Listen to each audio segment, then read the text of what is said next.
For the third year running, the BDSFA 21's grand final features these two stellar football academies, churning them out year after year, generation after generation, some today as old as 2004 born, some as young as 2008. This is a look into our great competition's future.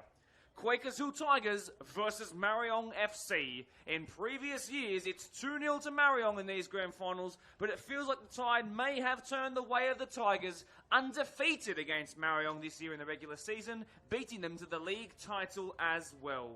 Tigers themselves have not lost since May 31, but they haven't played a competitive match in a fortnight after they beat Town Rangers to earn a spot straight away in the grand final.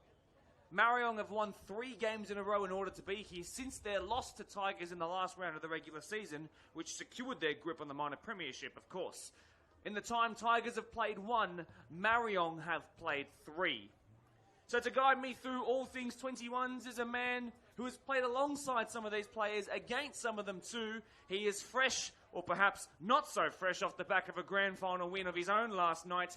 Danny Bouzis of Prospect, long in the making. Firstly, great to have you here, mate. But a quick recap of your after party last night. Yeah, thank you, Mark. It was a big night. Boys enjoyed it, both on and off the pitch. So, yeah, glad to be here, part of today's festivities. Happy for you, man, and happy for those Prospect boys. What a turnaround in the last 12 months. But let's sink our teeth into what's in front of us. 2 grand finals in a row. That today becomes 3. Those games, of course, were 4-2 in 2023, 4-1 in 2024, and obviously with all that happened last year, we're hoping for a better contested fixture, at least certainly on and off the pitch, and for the fans that are around here. But it's been a settled fixture throughout the year, and it's been a competitive one. But Tigers have had their way this year, haven't they? Yeah, they really have, and Tigers taking the minor premiership this year, showing that they've been dominant from start to finish. So they haven't lost this season against Marayong, so should be an interesting fixture with 2 good teams going at it. The incredible thing is that this game will likely be defined by some first-grade, senior-ready players that are going to drop down because they are eligible to play in these 21s. We'll go through the lineups in just a sec specifically, but I mean, for Tigers, Jason Grimer has a match of the round goal against Marayong's first grade, so what's he going to do against their 21s? There's some great players on Marayong's end. I mean, Ayman Abdul Rasul might be playing a first-grade grand final tonight. That's the crazy thing. So many stellar footballing players. How much of a difference is there from your perspective between this sort of junior football, this step-up football, into senior football? Yeah, obviously it's a huge difference between, but the gap is closing. The 21s at the moment, across last night, across tonight, they've stepped up. The young kids are doing their part for their clubs. And as you said in the prequel there, these 2 sides are a great academy for the BDSFA, for young players. Most certainly they are. I mean, let's talk about your grand final last night again for a second. A 17-year-old, an 18-year-old, and a 19-year-old scoring all 3 of your goals. I mean, it shows that youth is the way of the future. So let's go through these lineups right now. Let's begin with the defending champs, the 2-time-in-a-row champs, Marayong. Zach Begic, formerly of Sydney Olympic in his first year at the club, starts in goal, 18 years old. Luke Carter's 19 years old, but this is his 3rd year. He's one of a few who have sort of jumped across about 3 years ago. Some of them from Prospect as well, funnily enough. Daniel Martinago will be the tallest man out on the pitch in the number 80 jersey, and Akok Ane, the younger brother of Ane, rounds out a back 3. And Tony Arshilo, who scored against Tigers earlier in the season, and Joel Longy are the 2 wing-backs/wide midfielders. It's Boris Angola, who's only playing his 8th game of the season after a mid-season signing into Marayong, is next to Augustus Amadume, who of course started last year, formerly of Nepean FC. Ayman Abdul Rasul is the superstar of this Marayong team. He's notched nearly 70 assists in his last 2 seasons. Emmanuel Cooper will start alongside Nabil Koko. The former of those 2 names picked up 2 assists and a goal in the 2023 grand final against them. We'll go quickly through this team from Tigers. Slightly changed. Athenpoulos is of Greek descent, of course. Danny, you know all about Greek goalkeepers. They're pretty good, aren't they? Yeah, they're excellent. They're a rare breed. It's Jaden Fiddler at left back. I wonder if he'll be making a debut there on Saturday night. Harry McCann is the 17-year-old centre back who could probably rival Martinago on the other side for the tallest centre back out there. just 17. Crazy that he's already up into this level of football. Maxwell Waterson's playing his second consecutive grand final. Jason Grimer has a match of the round goal to his name, deputising as a fullback today. Will van der Noord will be at the base of the midfield, was concussed amid the 2023 grand final. Believe it or not, he still got an assist in that game. That assist was for Riley Salkeld in the 41 jersey. Got their first of 2 goals that day. It's going to be Noah Cannon at the top of the midfield diamond. And then the front 3 will feature, in fact, it won't be a midfield diamond, it'll be a front 3 that features Damon Cooper, of course, who scored in the 2023 grand final, Ryan Hall, who scored in the 2024 grand final, and their brand new signing, Ricardo White, who has been on a monstrous tear in recent weeks. Ricky, they call him the number 23 in his first year at the club. He's picked up 2 goals against Marayong to secure the minor premiership and a banger against Town Rangers to bring them to this fixture. Ricardo White, I'm being told, is a player to watch today. Yeah, we'll definitely have to watch him. Throughout both those lineup, there's plenty of goals. There is plenty of goals, so we should see an entertaining, free-flowing game over the next 90 minutes. And, who's your pick, mate? I think my pick has to be Tigers. I think that seems like a pretty easy bet considering minor premiership. Marayong finishing 3rd this year behind a Doonside team. But then, Marayong go and beat Doonside 4-0 to grant them access to these later stages of the final series. So it's a very topsy-turvy season. It all depends on which of your first-grade ready players are available to play in 21s. Like Eamon, for example, he might play 180 minutes here tonight or even beyond if it goes into extra time, and that could be crazy. His dedication to 21s is greater than his care for the first-grade team, so we've been told. The 2 teams are now taking some photos with their respective club photographers. That is the way of the future. Now everything is featured on TikTok and Instagram before it even finishes the end of the final whistle. This is such a great emerging derby match. I hope long may it continue. Some of these guys 17, 18 years old. Long time left to be eligible in this squad. Do you have a pick for this one though, Danny? Look, I've got to go with you. I think the Tigers, they've been strong all season. They've been consistent. The 2 teams are going to swap sides. Marayong will run from right to left across your screen, very regularly wearing this away black jersey in the grand final in recent years. Tigers in their iconic orange, one of the only teams around any of the divisions around here to wear that iconic orange. It's such a recognisable jersey. It is such a good young Tigers team. A lot of these Marayong boys are looking like they are prepared to avenge probably an underwhelming league campaign for them, but geez, they've been in good form in order to get here. 5-1 over Town Rangers in the process, 4-0 over Doonside, who finished above them in the regular season. It's a day that brings about goals from set pieces, lots and lots of counter-attacks in 21s. The defensive side of things isn't always the greatest, Danny, is it? Because they're still developing. Yeah, they're still developing, of course, so there is an emphasis on attack. And honestly, we haven't mentioned it yet, but it's quite windy here today. So it will be a difficult day for the goalkeepers, no doubt. If you hear a couple of smacks on what sounds like metal on metal, it's either Tigers fans that are going to be punching the metallic signs, or it's going to be the wind that lifts them up and crashes them back down. A first chance, I think, for Nabil Koko to put it across the face of goal. This should be the first goal. It was not. And somehow Tigers have survived. In the 2023 grand final, it took 11 minutes for Marayong to find their first goal. It was nearly 11 seconds when we had it here. Mate, what a chance. What a chance. Straight across the face of goal. And I genuinely think he's just completely miskicked it. Absolute shame, because that would have been a dream start for Marayong. So a couple of jersey number changes have changed since I received the team sheet. I will keep you up to date on what the state of that is. What a chance, my word. We've got about a 10 to 20 second delay on our live feed here, so you'll hear us react to things a little bit later as they come through too. A chance here straight away for Damon Cooper. There's one striker on either side with the surname Cooper, one for Marayong, one for Tigers, and here is Anthony Arshilo, but he might find that Jason Grimer pushes him into an area that is considered the dead zone. I think it's interesting to see as well with the younger kids. There's going to be plenty of nerves in these first few minutes. I mean, we just saw it come across the box with an air swing. But they'll settle into the game as we go along. Oh, massive early chance, wasn't it? This is Daniel, they call him Dante Martinago. That's Ryan Hall, scored last year. And out that goes. That's his Noah Cannon losing out there. The concreter, unable to assert himself with that touch just yet.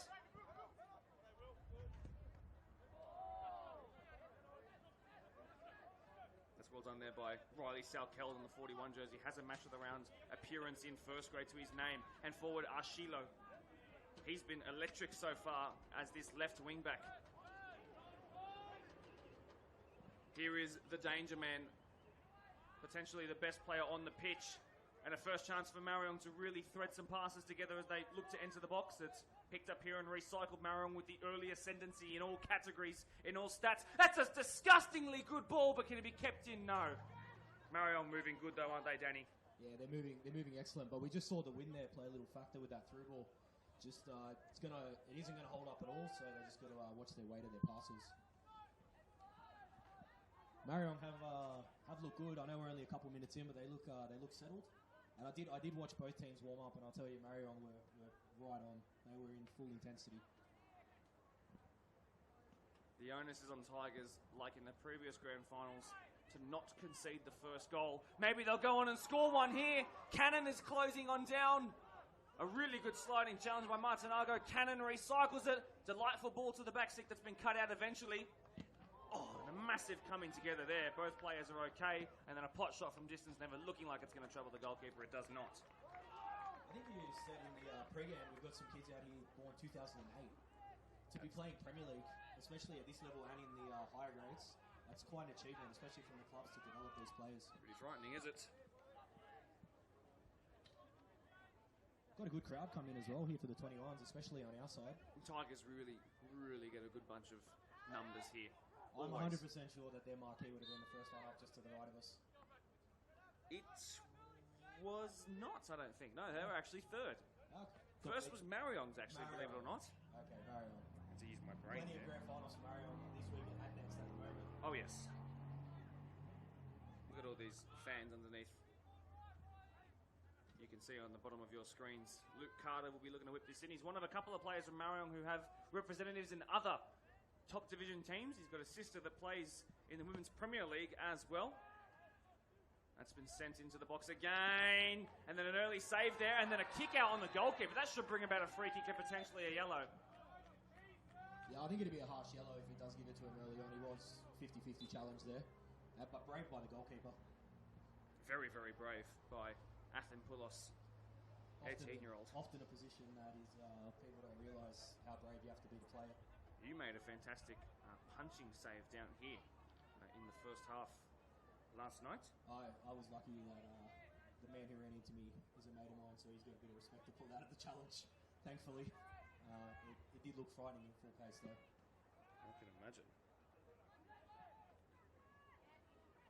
Montenago playing like the sweeper role, dropping the deepest in that back line.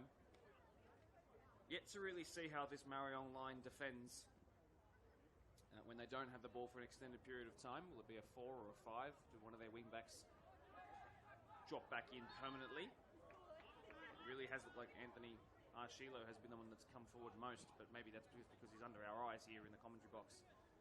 So this will be whipped in here. You can see Zach Begic there. He's commanding his troops from in the goal, letting them know. We can hear him. I can hear him clearly from up in the box. So he's using all of that Sydney Olympic and NPL experience. This will be Will van den Oort who whips this one in. It was his free kick that led to a spillage a couple of years ago that led to their equalising goal in this fixture. Well, it was a defensive clearance in the attacking opponent's box. Chance to recycle it. It's Ricardo White who's in a real hot streak of form, but I'll remind you, Tigers haven't played a competitive game since the middle of August. We're now at the very, very end of it, and they've looked okay so far. Not got too many cobwebs that have crept in. No, definitely not. They look up for it as well. Both sides definitely looking up for it. I think we're going to be in for quite an entertaining 84 minutes to come. I think over the last couple of years too, the speed of this comp, especially the 21s, has increased significantly. I know prior to the COVID years, it was a little bit less competitive, but these days, it's unbelievable how quick and how fast these kids are. It's good to have more than just two teams that were really competitive towards the top of the league as well this year. Doonside getting in the mix. A chance here for Emmanuel Cooper, turning one way then the other. It's been a penalty in every single one of these last two fixtures, so I wouldn't be surprised if one of the twinkle-toed attackers from either of these two teams is able to craft a spot kick. You made a good save from a spot kick recently. Oh, yeah. Yeah, off probably the most dangerous man in PL2, Blake Curry.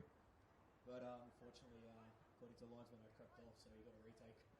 Lucky boy. A lucky boy indeed. But I dare say last night, I don't know too many games Blake hasn't scored a goal in. So I'll take that. You should be proud. This ball will be delivered in low towards the front stick. It was flicked on, at least the attempt. It was flicked on there by Boris Angolo, I do believe. And Tigers survive another set-piece scare. Ricardo White beaten to it in the air there. Look at the size, by the way, of Marayong's second deepest line player, Akok Ane, in the number 4 jersey. He is a monster. A chance for Emmanuel Cooper. He always scores against Tigers! He always scores against Tigers! Another grand final goal for E9.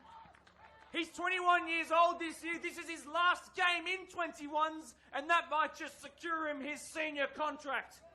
A beautiful twist and turn there to make the space, and I don't know if he hit it as cleanly as he would have liked to, but he got through on the near post, and the rest is history. So we've got 1-0 to Marayong. Inside the first 10 minutes, they would have been hoping for a goal, and it's come. Danny, we've been saying for the first 10 minutes, it's not even, it's 8 minutes realistically, the Tigers haven't quite switched on Marayong. I've had the early ascendancy, and I rambled on about how good their recent form has been and how long 2 weeks is in football to not play a competitive match. I think it's safe to say we're seeing those cobwebs now in these Tigers boys, and they've conceded the first goal in a grand final again. Yeah, they have looked slightly off the pace compared to Marayong, but the thing is with great teams, can't write them out. Give them a few minutes and they'll settle themselves again, get recomposed, and they'll be a threat. Well, Ricardo White, pretty much off kickoff, has got forward and earned his side an attacking corner. Marayong do have significant height advantages over most teams that they play, but look, coming in at the back stick, I would be looking at Harry McCann, 17 years old, former Castle Hill United and Ponds representative, and he's about 6'10", at least it looks like from here. Akok Ane is the one who will stand on him. This will be an in-swinging ball, but he's got to compete with a wind that's pushing the ball back towards him. This will be interesting. I think that's Noah Cannon. 2 hands raised. Decent ball in. Very decent ball in. A Marayong player goes down. Here is the one-time goal scorer here tonight. Emmanuel Cooper. He's lost out, though. Well tackled there by Luke Carter, but Emmanuel Cooper picking up his 21st goal of the season. What a frantic opening period we've had.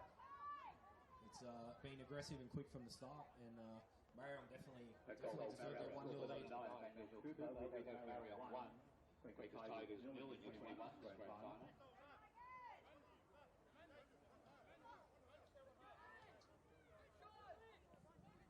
Slight delay as we wait for the ball to come back.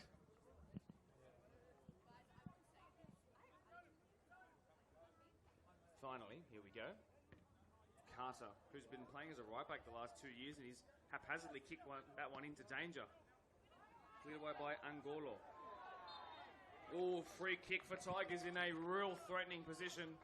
Every single Marayong player back. Danny, again, we saw last night how dangerous these situations can be. And we know the Tigers have scored from free kicks and set pieces in previous grand finals. Yeah, they most certainly have, and these are the chances for the Tigers here. He is slightly further out than he'd probably like to be, but in these conditions, especially with the wind, anything can happen. Will van der Noord goes directly at goal and goes directly over it too. Yeah, all the way. Had that covered all the way. Did Zach Bekic.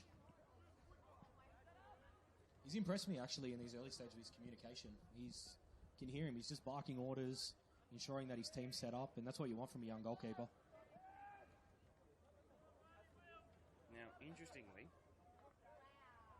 competing with the wind, which for the moment has died down, but Martinago preferred to be the one who just hoofs this away. He's got some real inside of the foot curl. Beaten to it, Arshilo was by Riley Salkeld, who is a very, very strong and hard runner of the ball. Physically, very, very developed. Is Riley Salkeld. That's why he's been able to boss it so easily in midfields in first grade. This is dangerous, looking into the sun as well. It's headed into a dangerous area as Ricardo White. That one's gone up, but again, the wind keeping it in play. Away by AK Ane. And then well dealt with on that far side by Joel Longy. Was playing at Rudy Hill just a couple of years ago. Was Joel Longy. Didn't play in 2024 though. Decided to come back via the Marayong route this year, the 18-year-old. Seems that's a good decision for him. Well, could certainly be having a grand final next to his name as Abdul Rasul sends that out wide. But that was not the easiest pass in the world to control. And this will be easy pickings for a very competent goalkeeper, Zach Begic. That's the third shot on target so far for Tigers. None have really troubled Zach. Look at that for a kick. Long it's gone. And then just from Begic's kick, they've made some, 70 yards there? And earned themselves a throw in very, very high up in their attacking parts of the pitch. Definitely be valuable meters there. Long clearance, get the team out. You can have a look here defensively, Marayong, how they're set up. They've got 3 on the one striker from the Tigers. They're compressing them. So there's not a lot of options at the moment for the Tigers to come out on the counter-attack. Great use of the body across the face of goal. And, oh, geez, I mean, Poulos decided to not whip out an arm towards that. Shin pad's been lost in the process. Arshilo doing well. He came off the bench in last year's grand final. Living dangerously, Tigers, and you'd have to say, at least history tells us that 2-0 would be curtains, but this Marayong team have been in stellar form, and we're seeing, oh my word, that's good to watch. Oh, the cameraman! Oh, what a travesty. He's knocked his lens. Those are not cheap. Filthy touch, however. Probably worth it just so we could see the touch. Hope he got a good shot of it before he lost his lens. I think that's Marcel Haber down there, who's Doomside's photographer, who was helping out all last night too. Very, very big props go his way. Ricardo White leading the press all on his own. Well, big gust of wind comes across Blacktown Football Park. Nearly lose all our notes.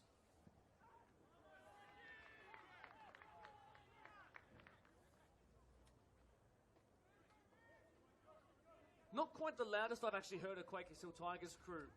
And I wonder what the reason for that is. Usually you hear them hustling and bustling. Obviously there is a long time left to go in this game. But yeah, very interesting. Tigers not quite bringing the voice that we've known them for across the last couple of years. I was going to say, it's real early days. That noise will definitely come. For anyone who's ever played against them, you know how well supported they are from the top to the bottom. So when if and when they score a goal here today, this place is going to erupt. History tells us that they will. It's about when it will come.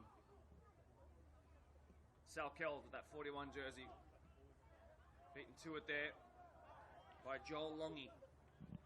But Danny, you're also calling the reserve grade game today, which is a hugely exciting prospect.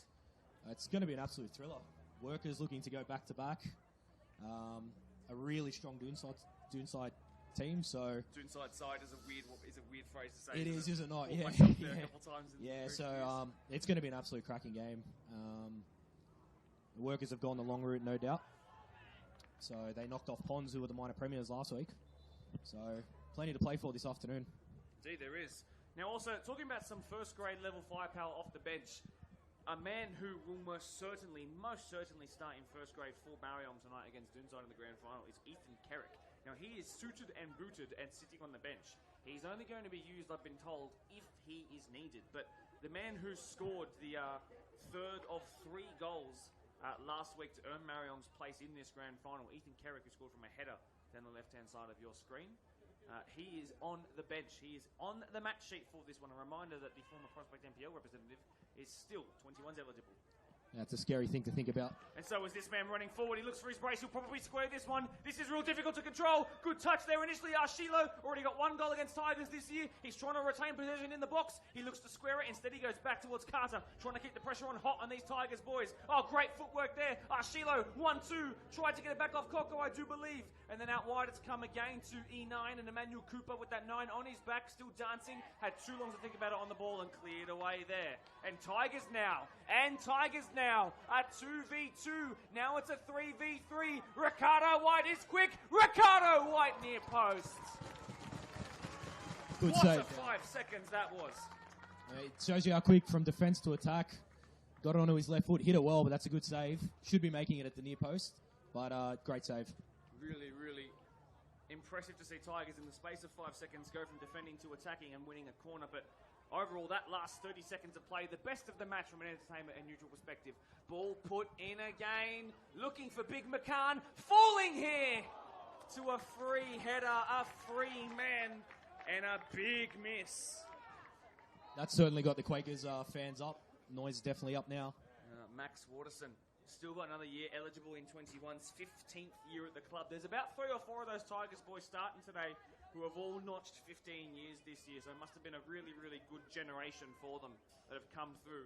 A lot of those guys on that 15-year mark have also won consistently in grand finals from 12s all the way up to 21s. A real great record. I think, off the top of my head, I believe it's Riley Salkeld who's been in 8 in a row. In fact, it might be Will Vandernoort. He's been in 8 grand finals in a row since 12s now up to 21s. That's an unbelievable achievement.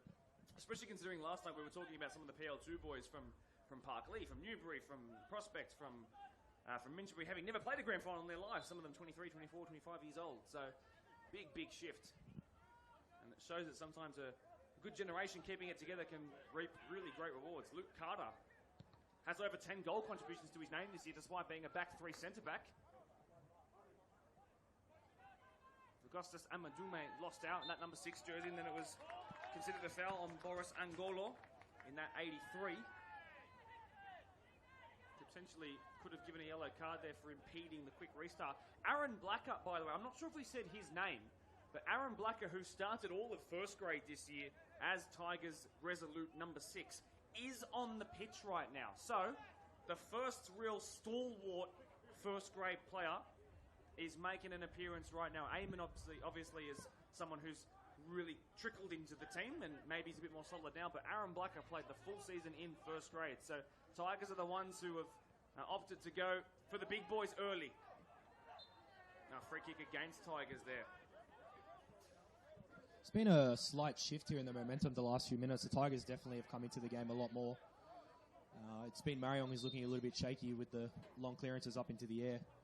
So we'll probably have an interesting next 10-15 minutes as the momentum and the tussle continues. So interestingly, Jason Grimer, who I mentioned has a match of the round goal to his name, is now playing further forward. Damon Cooper, who has barely touched the ball in the last 10 minutes, to be fair, is also up there with him. So Grimer, a left wing and a striker by trade, but he's been playing as a fullback and centre-back at times. He deputised as a fullback in last year's grand final. Quickly played by Riley Salkeld, but not the execution he was looking for there.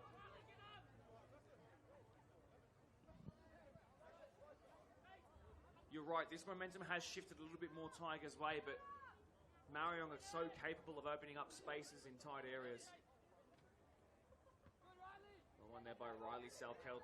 Carter in again as Jason Grimer wanted to come across and snap him. Opted out of it though. This is Aaron Blacker, so here's the first grade experience that we could be seeing on display here. It's a good ball that will hold up well. Martinagos just flattens his man. That is a great challenge. Unbelievably good. That'll be clipped on his story within 2 hours. Wow. And that's not fun to do on this pitch either, because I promise you he's now got no skin on his knee.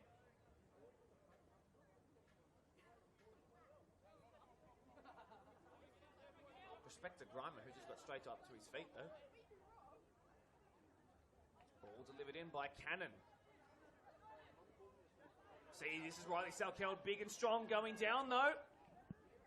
Grimer, cleared away by Carter, wanted the foul, never got it. Marayong's defensive line a bit in tatters here. But that ball, a nothing ball there by Waterson. Yeah, that's a shame after that period of pressure there. Gives Marayong an out. Carter opts to clear it. Flicked on there by today's only goal scorer, so far, at least. There's Marcel protecting his lens at all costs. Well, it would be quite the cost. Mate, he's a phenomenal photographer and an even better bloke. He certainly is. He's captured some of the greatest moments of Doonside season, but even recently he's been asked to come and do games at different levels.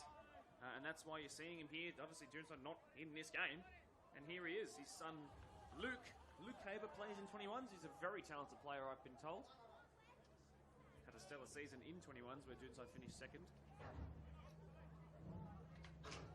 22 minutes played in this one. 1-0 it is to Marayong, thanks to Emmanuel Cooper. Another That's a beautiful turn. It really is. That's a cock and a from centre-back coming forwards. And then Angolo was the one who fell. He's only playing his 8th game here today, and now he's out of position in the midfield, but cannonaded to play that one much, much quicker, to be fair. Quakers, their transition play in the last few minutes has been much better. Getting a lot quicker. They're looking a lot more comfortable on the ball. Big chance this. Huge chance this. Sal Kell trying to cover for his captain, or at least his first grade squad captain. Longy twisting and turning, and Marayong have sort of lost that potential to shift into the attacking third, but they're holding it here right in the middle channel of the pitch. Good work here by Emmanuel Krupa, and I tell you what, even though he's scored goals in grand finals across the last 3 years, this is probably the most complete performance I've seen of this guy. Hence why, you know, he is on that 21s bracket now where he's got to earn that top senior spot, and certainly you think you get it. Cheap foul there. Easy way for Marayong to gain some yardage. Look at the space down here at the bottom left of your screen, potentially for Anthony Arshilo. He's the obvious long ball route. I've got a feeling that Dylan Owusu's side will play this short. It's also good to mention that Robert Benjamin no longer the Marayong coach, despite 2 grand final wins, opted to shift into first grade position of sorts and helping out with the reserve grade predominantly as well. But Dylan Owusu, who's one of the leadership figures of this team, has become the coach. And a big chance here, a lovely pass in behind. Cooper trying to keep his feet on what is a dry surface despite the rain that fell for about an hour last night. And this should be cleared away by the biggest defender that Tigers have. This is a chance. And sliding in again was Martin Argo. Grimer wants something out of it. He's not going to get it, but geez, that's twice his ankles have been chopped, but cleanly so. And now Martin Argo's hurt himself, Danny. As soon as he came off from that, he was limping. He looked ginger. That was another big hit. That's 2 monster hits in the space of 5 minutes. We're going to have a look at it in about 12 seconds or so. In it comes now for us on the live feed.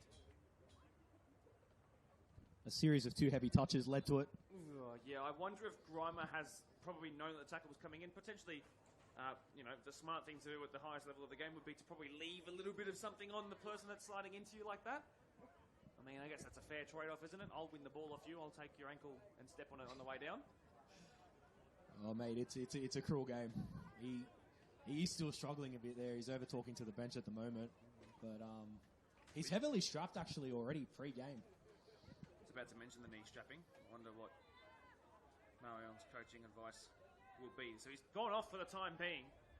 So it looks like Boris Angolo has actually dropped in. Number 83 has dropped into centre-back. He is the most defensively minded midfielder, I've been told, by some avid Marayong 21s fans. So at least his prowess preferred in what is now a 10-man Yong.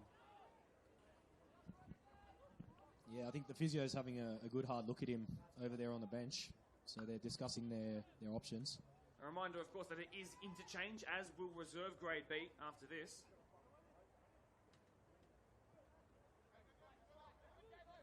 Can you believe he's getting more strapping? His knee's not going to be able to bend at all. That's once or twice that Arshilo's done that. Once or twice, and he's won a free kick for it this time. He's definitely winning the battle here on the left-hand side in these early stages. Yeah, that's 2 right-sided defenders that have come to track him now, and that's 2 that he's burnt. Anthony Arshilo, 18 years old. He's picked up 18 goals from this left wing position, this high-scoring Marayong team. Their entire front 3 basically all have above 18 goals. Front 5, if you like, with these wide midfielders. Marayong now back to 11. Montenago is back. He's got both knees strapped. Carter will whip it in. That's a very deep ball. Very, very deep. Too deep, in fact. Poulos watching it all the way out. No need to even engage with that.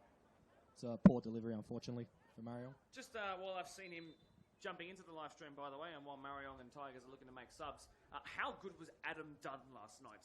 2 of the best passes I think I've ever seen. Mate, the second one was quality, but the first one was unbelievable. And as you said, young Jafar getting in on the end of it. Hopefully he's okay, speaking of potentially injured players. So Tigers go to the bench for the first time. I know for a fact Adam Dunn slept with the trophy last night. I'm pretty sure Brenton Smith did the same thing for Newbury. Brenton Smith, honestly, after I think he's been there 20-odd years, his family, president, his dad, congratulations to Newbury. What they've done this season, unbelievable. and they're going to be a good Chance threat. here. I'm going to interrupt you, Danny, because the offside flag. Well, forgive me for being rude. But you're right. Brenton Smith, 20-year servant of the club on the dot, actually.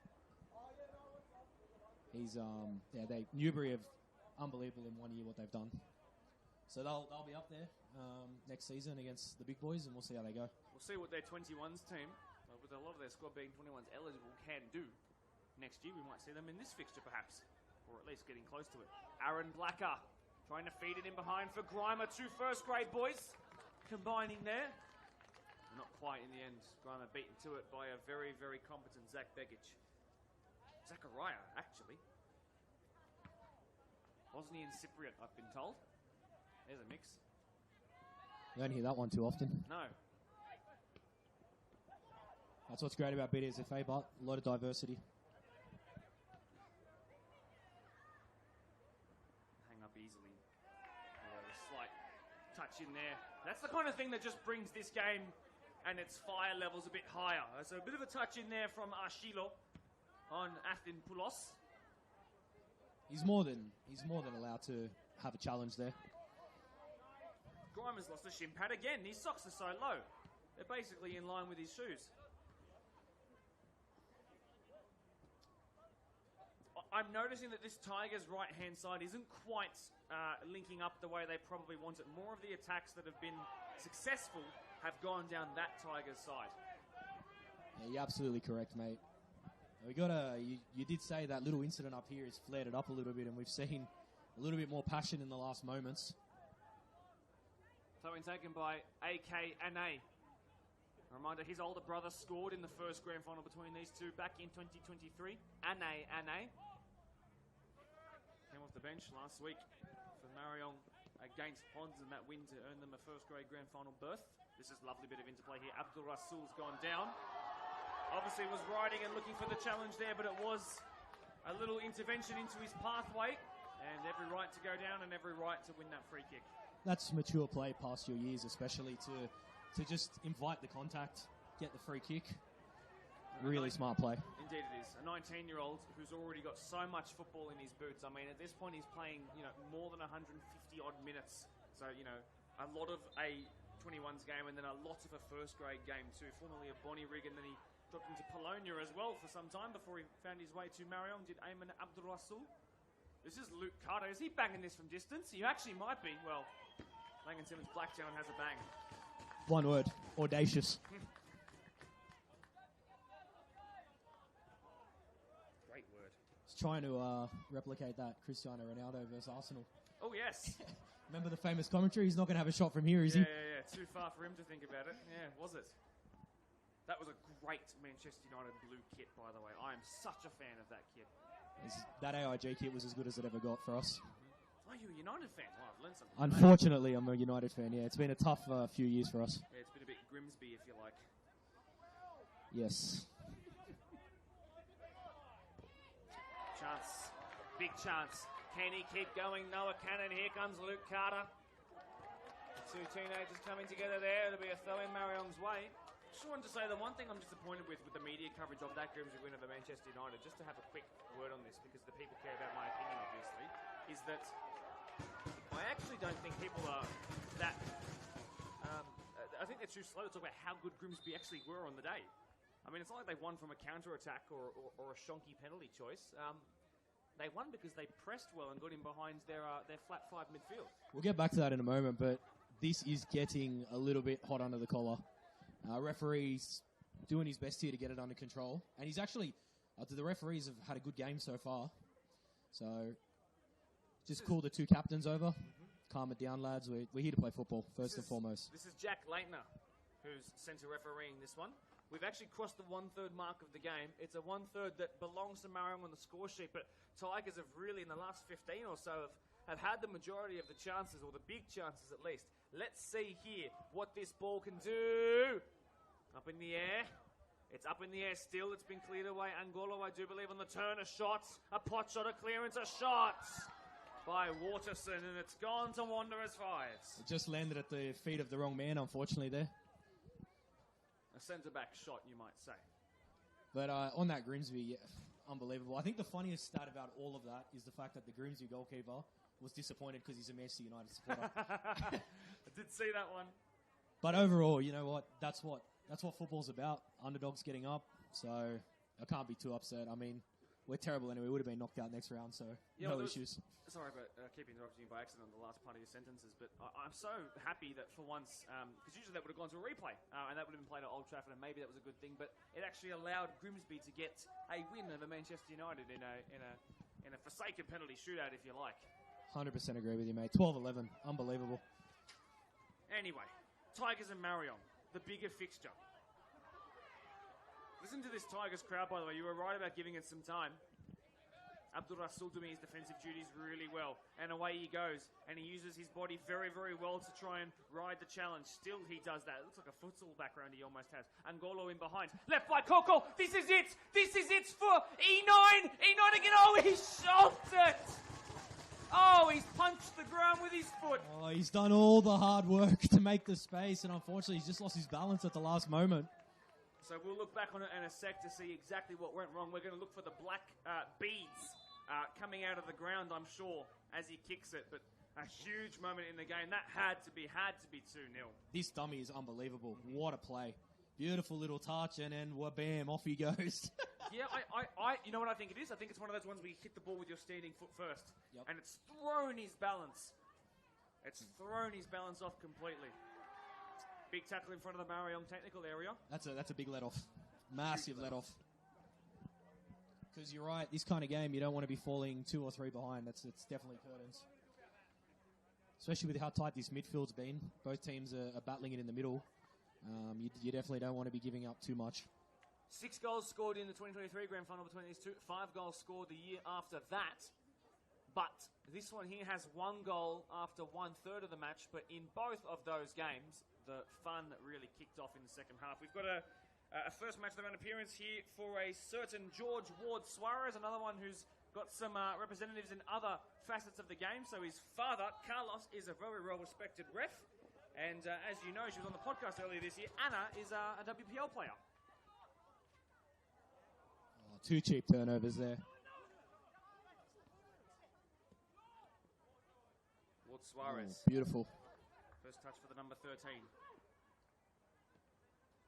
Took a little touch, but it finds its way here to Nabil Koko, who actually opened the score in the 2023 grand final. Was provided by an assist. That was offside.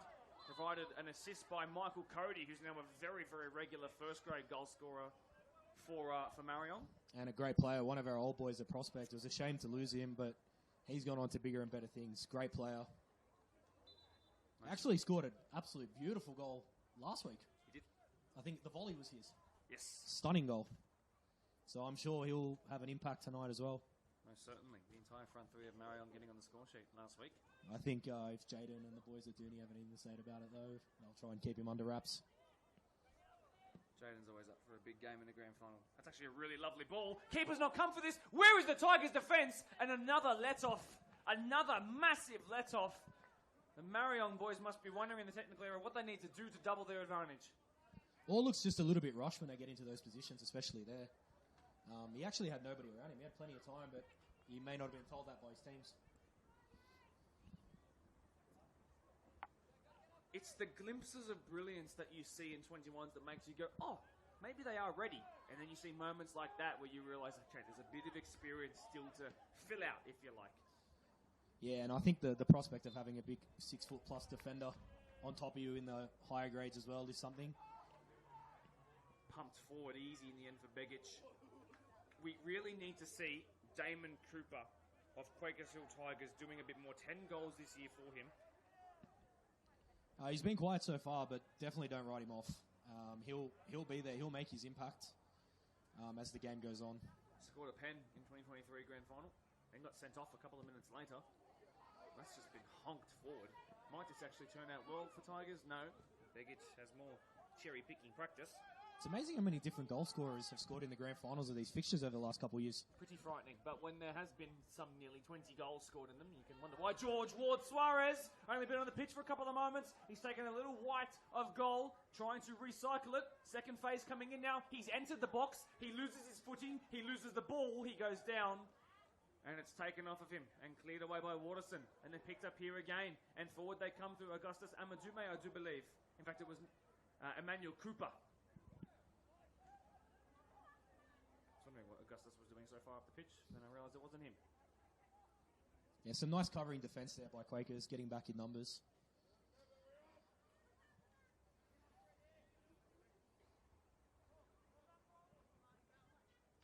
Long throw in taken. Into the box it goes. Last touch off of who? Off of Marayong. So, Mark, who do you think out of the two coaches is going to be happier at halftime? I don't see a world in which Dylan Owusu and Rob McLaughlin aren't the two happier boys for the Marayong from the Marayong technical area. They are probably now on the whole. I know I mentioned something about 5 minutes ago about Tigers having some good chances, but I think on the whole they've had the better of the chances in these opening 38 minutes or so. They've got the goal as well. They've defended well, and they've kind of reduced Tigers to pot shots or the worst being set pieces. So I would say that Dylan Owusu, looking for a maiden grand final win in his debut season, would be the happier of the two. Amadume's lost out to his opposing number 6, feeding the ball in behind. Will this finally hold up? Well, it's just happening too much. Grimer's lost his shin pad for a 4th time in the match. He's averaging 1 shin pad loss every 9 minutes at this point. He's not doing any justice for the sock supplier, is he? But it's the thing of Bekic. He's sweeping a lot higher than Poulos has been in this first half. So the direct route is going to be a lot more difficult for the Tigers to get him behind. Looking for a ball. Tigers urging Leitner to hurry up Marayong, Leitner being the referee. Luke Carter just being told to go back and back and back and back. Now he takes it long. Consecutive throw-ins coming up here.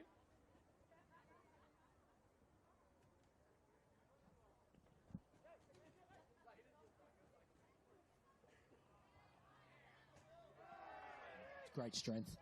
Advantage played, now advantage not received, so free kick it will be. It looks like in the 10 jersey, Sahil Haq has come on. Match of the round debut for him for the former Bankstown United and Para FC representative. Also spent time at Prospect NPL. Marayong's 10. Speaking of diversity and all the nationalities that we have represented in Blacktown, he's of the Fiji and Indian background, which is one of many across a couple of squads, particularly last night with Newbury. Emmanuel Cooper, arguably been the player of the match. A yellow card this will be. Not sure exactly who it's been given to. It's either Sal Keld or... Can't exactly quite tell.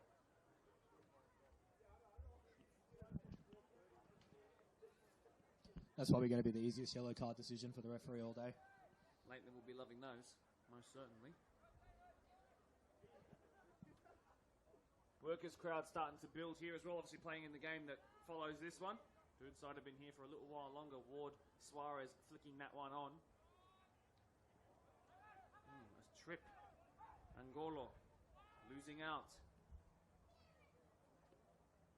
Madume. Abdul Rasul not having his greatest game of all time considering his pedigree. Grimer up against Martinago. I think Grimer went for all the man there.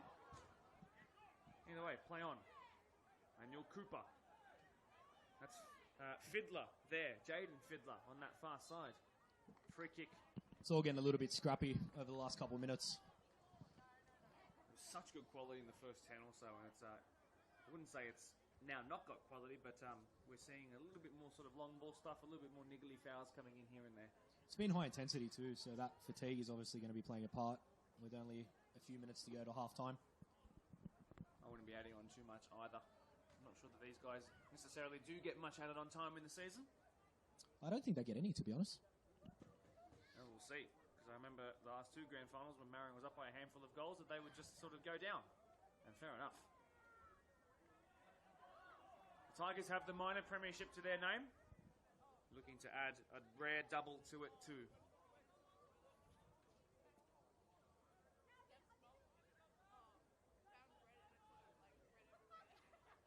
Lots of love from Sid Nadira for you in our live chat section. Didn't he have a game last night? Worked his buttocks off. That'd definitely be his first grand final win in a lot of years, and he's been a loyal servant to Prospect as well. 18 years, my notes say. Marayong doing their absolute best to get this to half-time.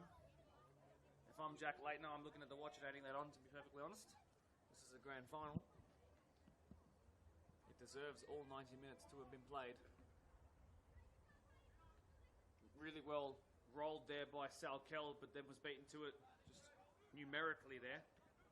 Carter. Given away, silly. Cannon wins it back, does Carter. Anthony Ashilo. And Madume. Angolo. You can tell he's a new player because he hasn't got the name on the back of his jersey. Offside flag raised. Massive chance for Marayong. Goes begging. 3 to go in this first half.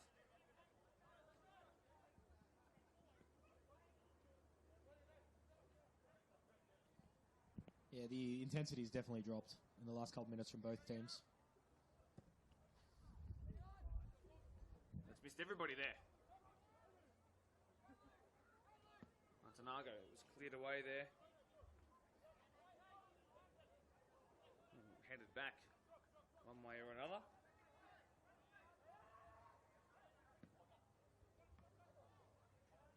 Acrobatic in the middle. Well done by Aaron Blacker, and Tigers have come away with it. This is Damon Cooper. Want to see more of him. Down he goes! Free kick brings Tigers crowd into this one. And with a couple of seconds left to go in the first half. Oh, and the ball being kicked away by Martinaga. Centre back should be on a yellow for that. That was very cheeky. Luke Dawson's come on, by the way, number 31 for Quakers Hill Tigers.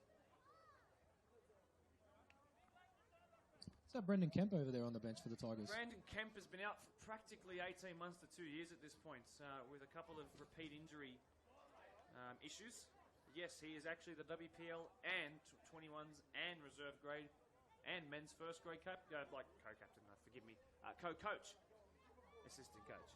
Honestly, there's probably no more passionate bloke out there than Brendan, so it's good to see him around the grounds. Obviously, we haven't seen him this year, playing across divisions, but good to see he's doing well. He loves this club. He told me he would have been up here if he was allowed to, but he's obviously got his duties to do, and he's really learnt a lot under Taron Rockwell, which I think is a really awesome thing. Those who have worked under Taron Rockwell have nothing but absolutely glowing reports for the way she conducts herself at training. Anyway, let's see what Tigers are capable of. This time it will be a ball delivered in, and they're going to win a corner from it.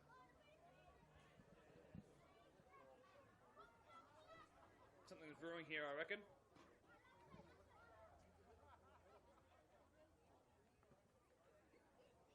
Tigers know they've got inside a minute of regular time in this first stanza. Towards the near post, clear away, Carter.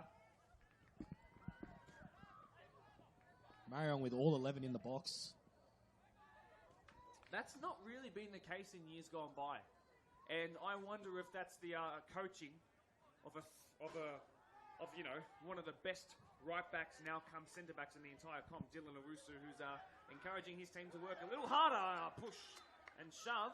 Yeah, there was a thrown ball there at the defender. All a little bit silly. Damon Cooper has a knack of getting under the skin of his opponents, and he has a knack of scoring some pretty handy goals too. Actually has a first grade goal to his name this year, up against Workers it was, and a 4-0 drubbing of them. We're into added on time now, Danny Bouzis. We'll chat about a couple of things before we turn off the speakers and the microphones, but 1-0 it is to those who might just be listening in while driving or perhaps doing some housework and not watching. 1-0 it is to Marayong, a very early goal that's currently split these two teams. We're in added time on now. Martinago wins his umpteenth header out of the sky. Passed by the referee in the halfway line as Augustus Amadume's had a really quietly excellent night. Not put a lot wrong as the number 6 of Marayong. Anthony Ashilo, on he goes. Bit fortuitous there to keep that one. Number 7 finds the number 6. Amadume on cue, gives it away though. Wins it back.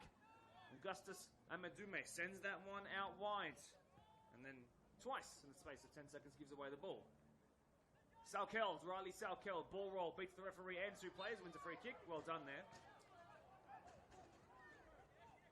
Quick question for you. At what point did Marayong, in your opinion, take off a first-grade player in Ayman Abdul Rasul. What does the score need to be? What does the minute need to be? I mean, it also depends on what the plan is for him tonight. True, great point. If he's, they've obviously got a set plan of what they want to do and how they want to achieve it. We'll come back to that after this ball in. Delivered in. There was a potential touch off the hand of a Tigers player there, but on we go. Whistle to the lips of the referee. That'll do it in this first half. I'll let you finish your point you were just making. Yeah, it definitely just comes to what their plan is. If he's going to feature heavily, then you wouldn't want to overuse him. But if he's just going to be featured as a bench player, then all great to him to go for the full term. He started against Pons. He came off injured. He came here with a limp, by the way, but he's doing well. It is 1-0 thanks to Emmanuel Cooper and his brilliant individual goal. A touch, a step over onto his right foot and bang, as he's been doing all season and for the last couple of years too. Tigers have made chances, have grown into the game certainly, but their slow start, and like we said, perhaps it was the cobwebs of not playing in 2 weeks, have crept up to hurt them, but they are not beaten here at all. This is the tightest we've seen these two. It feels like it could go all the way to extra time. Let's see what the second half holds for us. But Mark and Danny here on your first half. We are done for this time being. Come back in about 12 minutes. We'll discuss what we need to unpack, potentially a live guest here too. But until then, 1-0 to the Yong.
back, ladies and gentlemen. Mark and Danny here to bring you the second half of this exquisite, well-poised 21s grand final. Marayong do find themselves in the lead. Got some half-time or post-half-time guests to bring to you to give you some content as we head back in with the two teams heading out. We've got Michael Blacker here, who is the father of Aaron, who is watching his son play out there, who is the squad captain, of course. Michael, I'll get you to grab that microphone.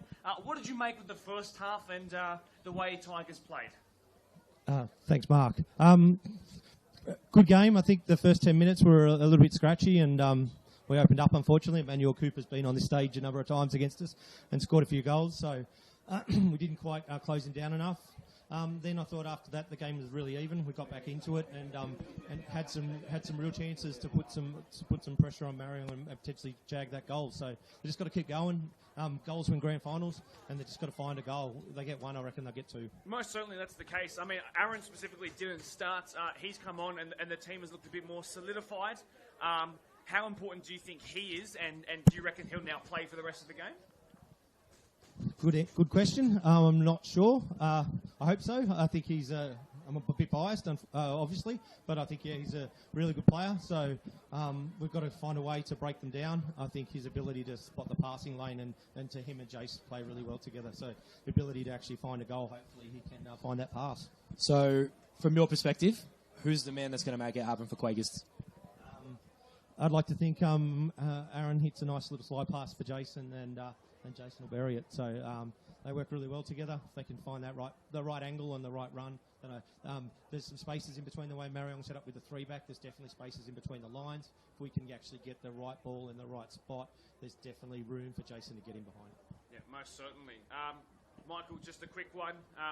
In terms of Marayong and their back three, you've played them 3 times this year. I'm not sure if you would have been to all the 21s games prior. Pretty much. Oh, you have been? Yeah, seen most of it. So you've seen Tigers emerge undefeated. What kind of mentality do they need to come out in the second half with in order to get back into this one?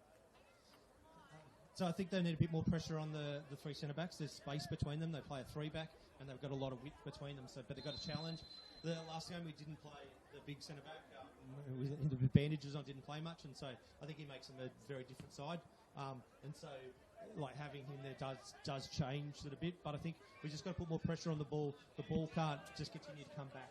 So I think we get a bit more pressure on. I think they hopefully change a little. Looks like they might have changed a bit of shape. But they've got the players to put some pressure on, and if they can get the right pass, then there's chances will come. Yeah, fantastically well done. You would have obviously covered and watched and coached a lot of these boys. We've got Naji, who is the Women's Premier League coach of Marayong, here to chat as well. Danny's still among here. Feel free to ask any questions. Naji, been a good first half for you guys. You found an early goal, but struggled to sort of create significant chances for both teams, really. But it's very, very well poised for a great second half, isn't it? Look, it's going to be an amazing second half. In my opinion, you've got the 2 best 21s teams out there, so it was never going to be one of those games where you're going to get, massive scorelines or anything. So this is Aaron Blacker from distance in one of the first moments of potential chances created in the second half. Naji? Yeah, look, the boys know that Quakers are going to come at them in the second half, so I personally don't think one's going to be enough, but let's see how the second half goes. Okay, Michael, I'll let you go back down to watch from your viewing point. Thank you so much for your Thank you very much for your contributions here this afternoon. Been an absolute pleasure. Danny, you got any questions for Naji? I think we'll ask him the same question. Who do you think the man is for Marayong to bring this home? Oh, look, overall, I think, Eamon, in my opinion, is probably the best young player going through the league. He is playing a little injured today, but if Eamon can get his way, and if the strikers and the attackers can run off him, I think we can get this done. Is he starting in first grade, Naji? That's a question that'll have to wait till first grade kicks off, I think. I don't think we're allowed to ask magicians to share their secrets. No, I don't think we are, but if we can figure out the tricks of their trade, then we are the more intelligent ones, aren't we? Naji, look, it's been a fantastic season, been a fantastic 3 seasons for the majority of this squad. Just a quick one on someone like Emmanuel Cooper, who is 21 years old, and I was sort of calling the goal and saying, hey, if this is his last year in 21s, what kind of a future do you think these players are on those fringes of being 21s and senior eligible have at Marayong? Sticking to Emmanuel Cooper, I think the kid's got a big future ahead of him. We would, as a club, would love to keep Emmanuel in the club. Can he go higher? I think the kid can go a lot higher than park football. But if he's happy to stay with us, look, I think we'd love to keep him. And then, but that decision ultimately is up to, Kev, Shio, Robbie, our Premier League first grade and reserves and coaches. Dawson, sorry to interrupt you, Nudgy, but Dawson's headed it the wrong way. That's a huge chance there. That's a free header. It's hit him in the back of the neck. I'm not really sure how he's achieved that, but that's a massive chance. Nudgy, I'll let you go back down to the Marayong viewing area. Thank you so much for all you've done in these first couple of minutes of the second half, really giving us some good content. Best of luck with the games that you got coming up and this one right here. No problems. Thanks for having me. Thank you, boss. We'll take that one off of you. Well done, my friend. Marayong looks like is always keen to have a chat. They are indeed, and you can see both sets that we had in here, both special guests. They really ecstatic with their programs and how far they've come. I think Michael Blacker, as the Tigers representative, is such an impressive spokesperson for what Tigers are all about, because he isn't a coach. He is a viewer. He's a father of a young budding player, and he knows full well. He very much knows this Tigers system, and it's great to see. I mean, he gave just as solid of a contribution just then as Nudgy, who is the 5-year servant as the club's president of Marayong. Yeah, and it's great to see parents actively involved, especially with kids they are still kids at this age. So it's excellent to see. Indeed it is. Right, so let's get back into the action. We've had about 4 minutes of this second half. There was one half chance that Aaron Blacker, speak of that surname, had a pot shot that was easily saved after it bounced once or twice before going into the keeper's hands. Both of these two teams really get to settle into the second half, but there was one moment that while Michael Blacker was speaking that Marayong had a chance to sort of cut across, laterally across their defence and put a reverse pass in behind the lines, but didn't quite eventuate. It was just a tussle to try and get possession at the moment. Whole Tigers crew at this point here watching this one. I can't see too many of the Marayong players,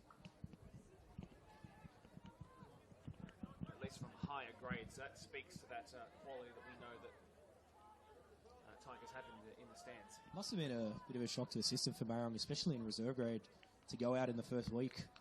Usually, in the last couple of years, they've been featuring in all 3 finals. So a bit of a changing of the guard there in reserve grade as well. Yeah, and in such a dramatic way. I believe it was 6-1. It was 6-1. There was a red card out of pure frustration. I've watched that back. That was against Marayong. It's been a strange 2 years for their reserve grade system that hasn't made a grand final after making 3 in a row, losing 3 in a row. So the last 5 years have not bear fruit despite multiple league titles, which is must be such a frustrating thing to have such consistency and then lose it in the big moments. I mean, the positive is look at the kids that are coming through. Really well put. Really, really well put. There's a big chance here. Ryan Hall sends this one out wide. This could be delivered in. Oh, I'm not sure what he was trying to do there. That is a let-off there. And it goes out for a harmless goal kick. Bill van den Noord, who went wide to either cross or shoot that one in. It's not really a familiar section of the pitch for him, I'd have to say. Yeah, I definitely have to say I think he was shooting. Didn't look like much of a cross there, and probably most definitely the wrong decision at the time. But we're seeing a bit more out of the Quakers at the moment, especially in the first few minutes. It's been a bit scrappy, but they're getting into everything. They're trying to win every 50-50, so plenty of good signs for them. The onus is on them to come out here and win this game. Win this grand final. Handball was the claim by those in orange.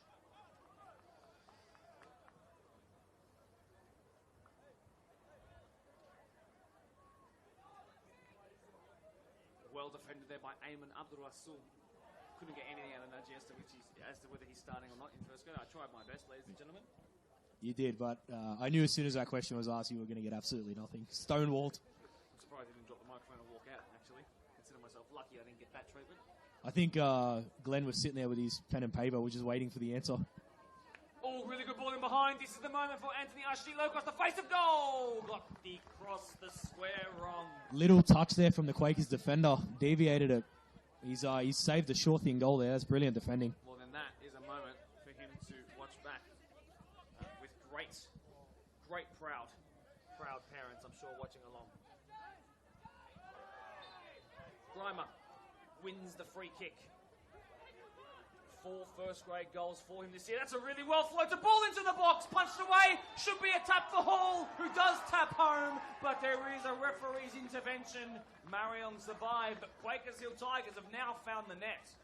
And for the first time in the game, Quakers are making the Marayong backline look extremely shaky. That delivery was unbelievable too, between the two defenders and in between the keeper, but the keeper's done well there to get a hand on that. Ane has done really well to get that out of his feet in front of Manuel Cooper, who's bashed into by Grimer. He's saying he got the ball, but potentially may have led too much with the body there. Marayong doing their absolute best to keep their heads. It's Tigers who look a little bit more emotional in this one, to be fair. And Emmanuel Cooper's cut open his left elbow. As you said, not hard to do on this pitch.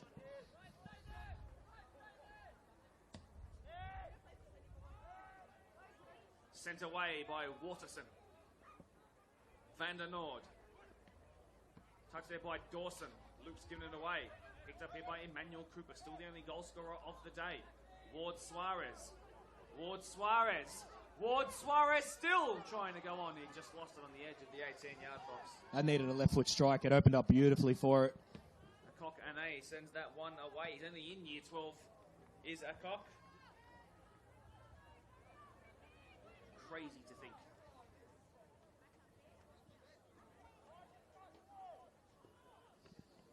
Suarez is his hold-up play up top for Marayong's has been quite good. He's won a lot of the flick-ons, but he's being handled really well there by the defence. Well, George Ward Suarez, those initials are GWS, but I don't know anything about AFL, so I'm going to stop that point right there.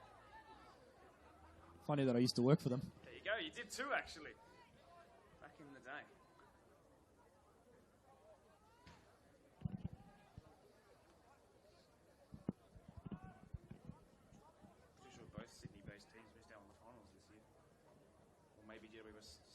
Where it's tight.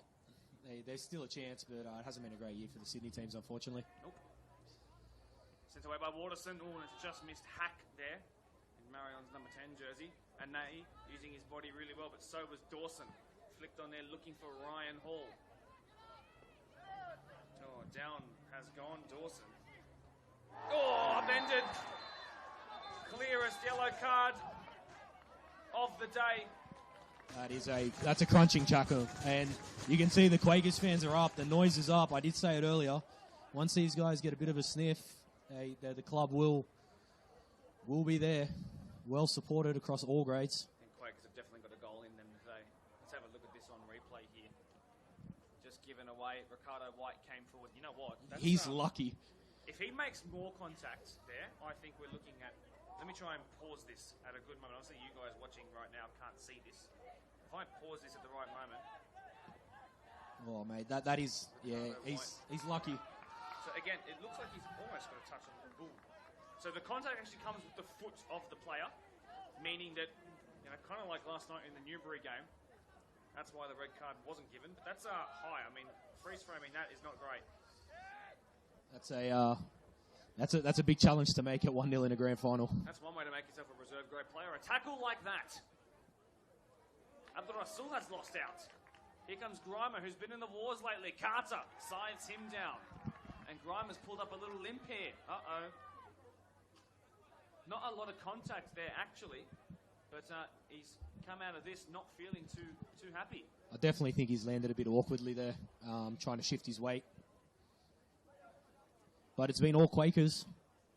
That it has been in these opening 11 minutes or so of this second half, which promises so much. Long throw in taken. Dawson cleared away, and then Blacker trying to recuperate the opportunity. The wind's put that out for a throw. Has. That's it's definitely, we definitely have a shift in the wind again in this second half, so that's going to play a factor. But definitely not Blacker's best strike. No. And they'll have to under-hit through balls Marayong in this second half. The Tigers will have to over-hit them. Really nice touch there by Hack. Manuel Cooper trying too much there. It's better by Amadune, who is on a yellow card now. Blacker easily dealt with George Ward Suarez. Here comes GWS. Blacker past him too. In behind Van der Noord. Cleared away Martinago. Right into the face of the two players there was the sun. This is half a chance here. That seems like a clear foul. Almost a tennis-like backspin shot, that one there, off the side of the boot. I know exactly what you're talking about. Picture it in my head. So a bit of a chat here between Augustus Amaduma and I think Noah Cannon. I wonder what's being said. I wonder why anything is being said. But the feeling growing into this one, Grime was quite clearly going to hack him down there. I actually wouldn't have been surprised if that was another yellow card. Perhaps just trying to temper things at the moment is the referee. And this little injury stoppage might just sort of bring the sting out of the game a little bit. Yeah, you're absolutely right. Plenty of support. Through the comments on Facebook, we've had a lot of support for Quakers, a lot of support for Marayong. It's pretty down the middle. Indeed it is, but at least here, it's very much a Tigers crowd. So Abdul Rasul, who was carrying an injury, is off.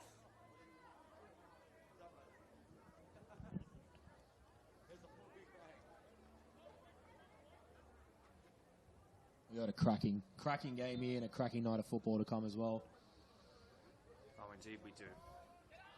Backspin on that one. Up in the air, Manuel Cooper. Anthony Ashilo was in the mix. Touch out of the sky by Ryan Hall. One back there by AK Ane.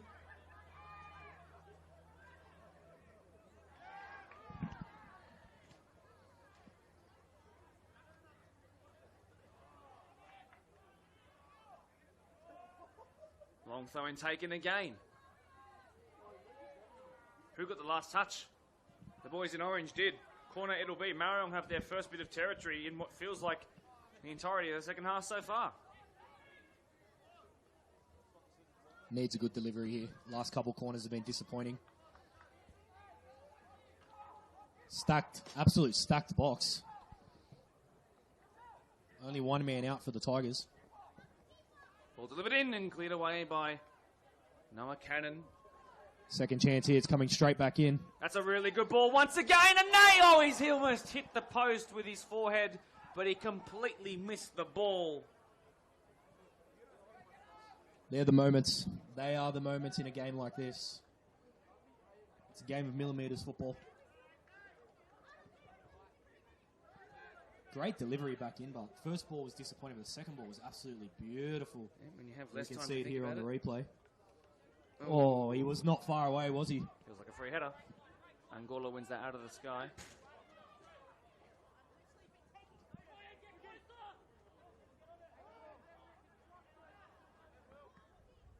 Ashilo. Luke Carter. Not a left-footed player. And it shows right there. Chance for Tigers. A man free at the back stick and Luke Dawson. Not delivered to him, though. Could be an unruly challenge coming in here. It feels like that's the case. Down goes one, down goes another. A kick out at the sky. It's... Ooh. Goal kick after all of that. Well, that was rather entertaining.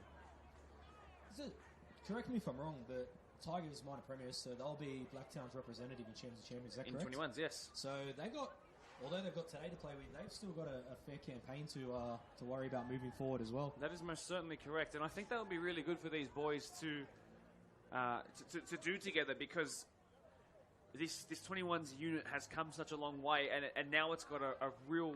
The breadth is really made up by a bunch of guys who, like we were saying, are 17, 18, 19 years old, got a lot of years left to be eligible. So the experience they could get, likely you'd think the 21s eligible teams have players that are 21 years old and right on the cusp of senior football. But this very young player base could do something really special, and at least if they don't, they could learn something that's very invaluable. Really great point there, Danny. That's why I got you in. Wouldn't be a grand final without some random honking car up Eastern Road as Tigers trying to assert their dominance. Down goes Martinago. Grimer trying to keep it alive. Still trying to keep it alive. Martinago heads away. A bit of contact there, it seems, with Grimer, who's now hurting down on the ground, it seems, clutching at his face. One leg raised. Marayong come away with it. George Ward Suarez. And now contact with the head brings the referee's whistle. What did you see, Danny? A lot of bodies flying around, to be perfectly honest with you. But I definitely think he's copped a little knock there as they both went up for the header. Here comes physio Brandon Kemp. His first match of the round appearance in 2 years. He's got some of that magic spray. Fixes everything. AKA a bottle of water. Calling to Ryan Talbot, it's the winner of the grand final going to Champions of Champions. Oh, okay, there we go. So Actually, that would make sense because we had 2 comps. yes, we did. So that would actually make sense. So Grimer, by the way, going off. Thank you to Ryan Talbot, who's saving and sparing both of our bacons here. I think our point still stands with Marayong if they were to go ahead. The Tigers. No, same point for Yeah. Marayong. Right, I see For the what you mean. experience factor if they were to get the win here today. What's happened here? It's a drop ball and he's trying to contest it. But that rule no longer exists. No, it doesn't. Skinhead Rooney ruined that one for everybody. That's a really good ball in behind. That's a really good ball in behind. And now George Ward Suarez! And then the follow-up. He's tripped. He's got to head it off the line. Oh, what drama. What drama here at BFP. Ashilo trying to keep it alive. He should have let it go out. It was going out for his throw. Holy smoke. What an incredible passage of play. I think the Tigers getting a little hung up there on the not being able to contend with the decision, but yeah, a great counter-attack there from Marayong over the top. It's that Tigers, again, I go back to the relative composure of Marayong so far today, and occasionally this spooking sense of over-emotion from the Quakers Hill Tigers when decisions aren't quite going their way. I had a chat with someone, sorry to interrupt you, I had a chat with someone at halftime who I'll leave anonymous, but he was suggesting that if Tigers contest these decisions a little bit less and just get on with the game a little bit, that they might actually do themselves a benefit. That's a great win of the ball there. Should have squared that out wide. Not sure why he's turned back into danger. Silly by Ryan Hall. This will be big.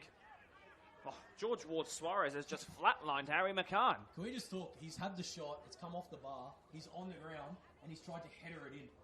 Unbelievable. Yes, he did. Unbelievable putting your head in that general direction. George Ward Suarez is a brave man. Well, he's big challenge there, and now they're starting to tally up. So George Ward Suarez, he actually missed 2 seasons, 2023 and 2024, because 2 ACL recovery surgeries were required to help him out. He missed a lot of football at the former Hills AYL, and actually a former Quakers Hill Junior as well, funnily enough, now versing Quakers Hill Tigers. Thankfully, it looks like he's come back relatively strong from those surgeries. He's had a big impact since he's come on. Well, the 18-year-old's got 4 goals and 5 assists to his name this year. In a productive return to form and football for GWS. Ricardo White, he's missed that ball. This is big. This is big. This feels significant. Something is brewing here. GWS plays it out wide. This is Hack. This is Hack. Towards the back stick. He tried the Adam Dunn ball. You just show how quickly they can turn it from defence to attack. I can't believe they've got that wrong. And I'll tell you what, Marayong a couple of years ago, in either of the 2 previous grand finals, they're scoring that. And I'm not sure what you remember from those games, but the view I've had of that Marayong counter-attack against this Tigers team in recent years, man, they would have, a previous team, I think, might have done a whole lot better with that chance. They have fluffed that one. That was all for the taking. Yeah, over the last couple of years, they've had a deadly attack. Hack's just been subbed as a result of that. I'm not sure if it's a direct result of that, but he's been subbed. Nonetheless, that looks like it's Longy back on. Here is GWS. Feeds it in behind. Anthony Ashilo. He's had a big couple of minutes, GWS. He's come right into this game. Huge clearance. Huge. These kicks from some of these kids, mate. Huge. Well, this is dangerous. Can Marayong take this, or Tigers take this quickly, forgive me? Well, they do. But he's back in goal, is Degic. Just doing his best there to save the corner.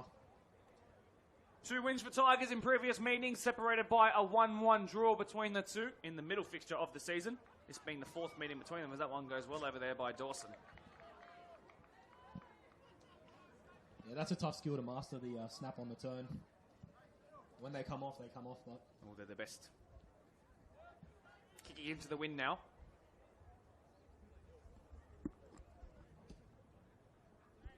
Connor Gilbert also now jumping in on the stream.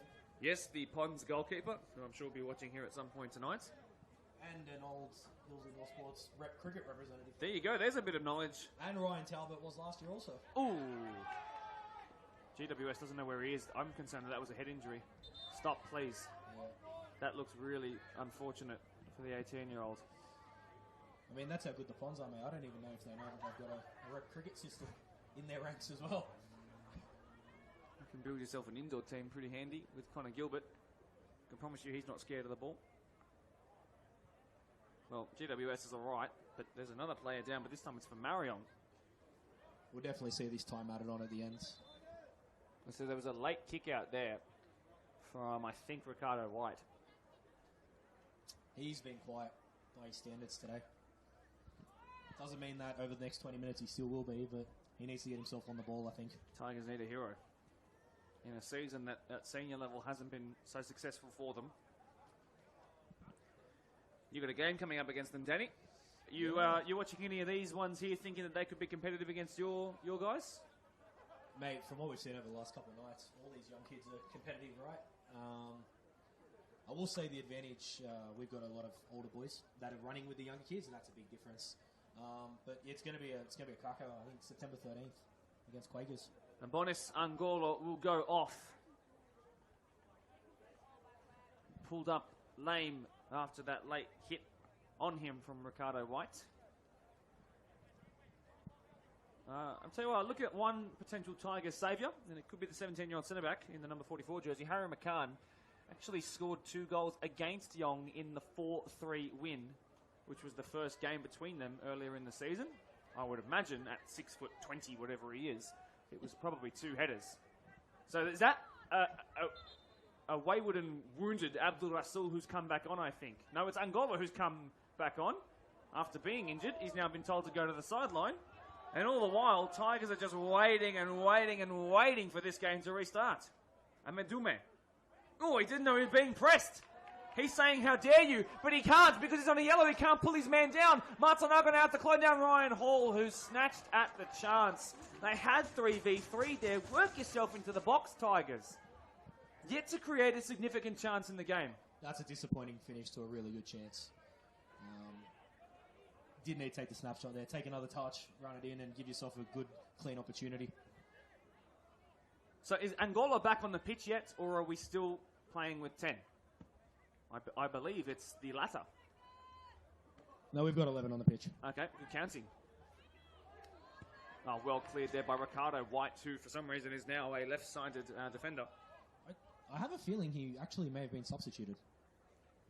Oh, no, there he is. He's come back on. I can see him. Angola? Yep. Okay, there he is. He's there in the middle with... there he is. Couldn't see him. He went into hiding for a moment. I mean, where's the spark going to come from? Where is the goal going to come from Quakers at the moment? I heard that clash of boots there. Leather on leather is a very distinguished sound. Here is a chance. Grimer, he's got that wrong, but it might work out well for them. Dawson was threatening and cleared away by AK and A. Aaron Blacker is down and currently keeping the entire Marayong line on side. Referee Jack Layton will now stop it. I'm not exactly sure what happened. We'll see it now. It came from that hit. He was involved. There he is. Right, he's had an ankle trodden on. Is that what the case is? I think it's actually his ribs. I think he got run into. He's holding his ribs. He kind of just ended up sort of the meat in that sandwich, unfortunately for him. But at the end of all of that, Marayong's ended up with a throw in a pretty attacking position.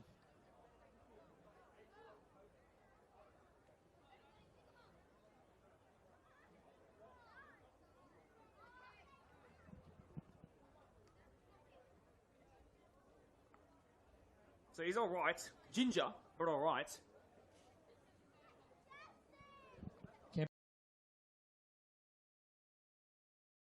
Returned to training towards the end of the season, but he won't feature. Not actually registered as a player this year. Oh, mate, he'll be back in ready to go next season for sure. I think hopefully so, because he's one of the best spoken and well-versed people when it comes to Premier League discourse. Well, there's a chance here. This is Dawson, and back defending. So well dealt with there by young Joel Longy. It's just disappointing that pass ended up behind him. He had to wait for it. Had that been in front of him, they were off. Oh, late. Ricardo White missed it. GWS sending him behind, but far too deep. Oh, That's an interesting approach there from the keeper. He's tried to clear it with his feet. very strange indeed. But Tigers come away with the ball. I think he would have been offside anyway, to be honest. He did look like he had taken off early. But yeah, an interesting decision there by Paulos.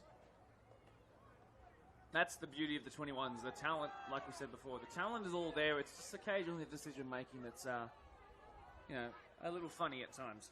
I just put it down to 2 words, mate. Organised chaos. It's Enjoyable to watch is what it is. It's excellent, yes. And I've enjoyed watching our 21s this year too. Something always happening. So unfortunately, they weren't as competitive as they would have liked to be. But when you've got teams like this, you can see how difficult the competition is. Bang, and away that one goes by Martinago, kept in by Shilo. Just over 15 minutes left to go in this one. Plenty of time for lots to change, plenty of time for lots of goals. I can guarantee you when we were looking at the notes for this game, I did not think that it would be a game that would finish 1-0. No, I basically guaranteed the audience in my pre-match rambling on that this would give you at least, at minimum 3. You've had a big weekend on the sidelines around here at the BDSFA. Surely they're on some sort of retainer with them. Well, they gave me a beanie, which Brendan O'Shea, the 17-year-old referee who was ARing the first game, I gave to record one of the videos, and I have not got it back. So, Brendan O'Shea, if you're watching, give me my beanie back. And they've taken some excellent... I'll tell you what, Blacktown has really stepped up the content game this year. So full credit to you and your team, Mark. Oh, no, it's full credit to... I'm not here full-time enough to make those kind of decisions, but OTS being involved, Alyssa Whittam, our current media personality, and, I throw in a couple of Premier League lines here and there. Blacker, that's really well done. But thank you for the kind words, by the way. This is big for Marayong. This is big. The first time we've ever been able to open up the game in the last 10 minutes or so. Delivered in. Good ball! And then cleared away. How on earth did that hold up so well for him on the turn? Good clearance by Waterson. Oh, Carter coming into a massive challenge there that was so good to watch with Christian McLennan, who's only just recently come onto the pitch. I think you're fine, and I've just been watching this for the last couple of minutes. Don't quote me, but I think Quakers have gone to a back 3. Which is why we have so much space now for Marayong out the outside. So we've got a back 3 versus a back 3. So you can imagine there's going to be so much space out wide, as you say. You've got to throw caution to the wind in a grand final. There's no opportunities after the final whistle. No, and certainly not if you're not getting champions as champions, as was mentioned by Ryan Talbot. Great that we have such a good day. Ooh, that just seems needless. That's silly. They're in the 18-yard box. You could pick up possession from a loose ball. It's just that's an inexperienced foul. That's what that one is. And again, it will run another 30 seconds off the clock. Exactly right, which all counts. And you do that in the street of the Sydney CBD, you get sent to jail. So, lucky that everyone's all right.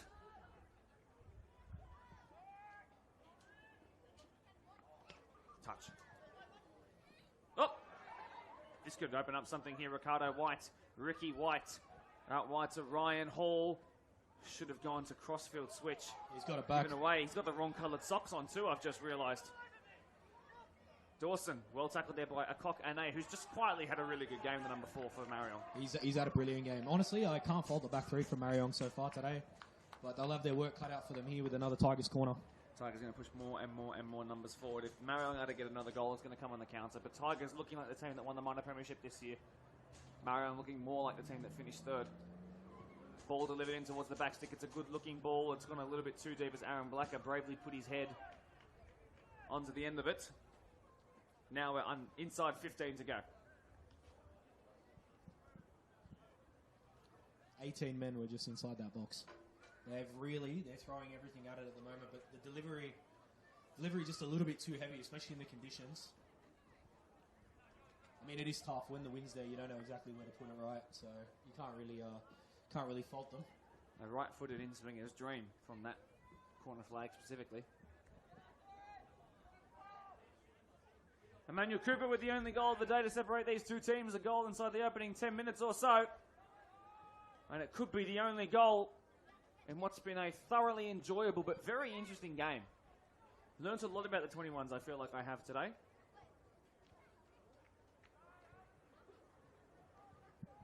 Marayong just taking as much time as they can with every stoppage in play. The Dylan Owusu special. But here come Tigers. Blocked by Luke Carter. So in taken quickly. Trying to push that one in behind, but it was well read there by Martinago. Another centre-back, as you mentioned before, it's had a great game. He's been excellent. Ryan Hall. Chance. He had his shirt tugged at. Ryan Hall. What a clearance it was. High foot. Yep. Wow, that is so brave by Daniel Martinago. So he's a player who we thought we might lose early on when he went off injured, but he's come on. He's strapped to the tees. Is that a blind? I reckon he's up there with probably the player of the match thus far. Yeah, it certainly could be. Picked up 5 goals last year. I can imagine that tally was probably something similar this time around. He's usually so deadly from set pieces, which is something that's... Oh! Jeez, well, you've almost cursed him. It's commentator's curse at its absolute best. Watch this. Oh, I was hoping Ryan Hall might put in a shoulder-to-shoulder. But Marayong doing their absolute best to take the sting out of this game, and as they so rightly should. 12 to go. Do you see another goal in the game? Yeah. You do? I do. I think Tigers will start to come into this game in terms of the sideline in a little bit. They're going to get frustrated by the continued time wasting. Eventually someone will get a yellow card for it, and it's going to G the Tigers up, and we're going to extra time. Flicked on there. Emmanuel Cooper trying to threaten as it's then cleared. That was well dealt with by Maxwell Watterson.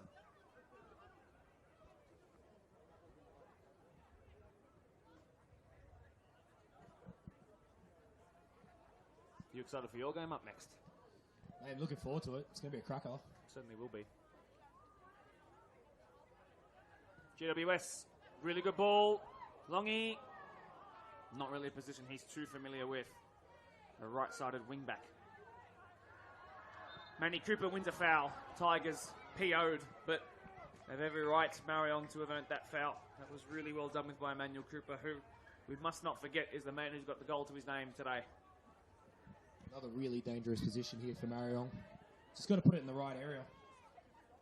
I mean, these kind of positions, even if you have a crack on goal, if you get it on target, there's deflections, anything can happen. It's actually crazy to think that Marayong have rarely been up here. And the reason I can tell is because usually I'm leaning out the commentary box when I stand on the right-hand side to see them. I haven't had to do that in the second half. My neck almost got strained down to the left. But finally, Marayong have some space up here. And look who's up there. They've got all their big centre-backs.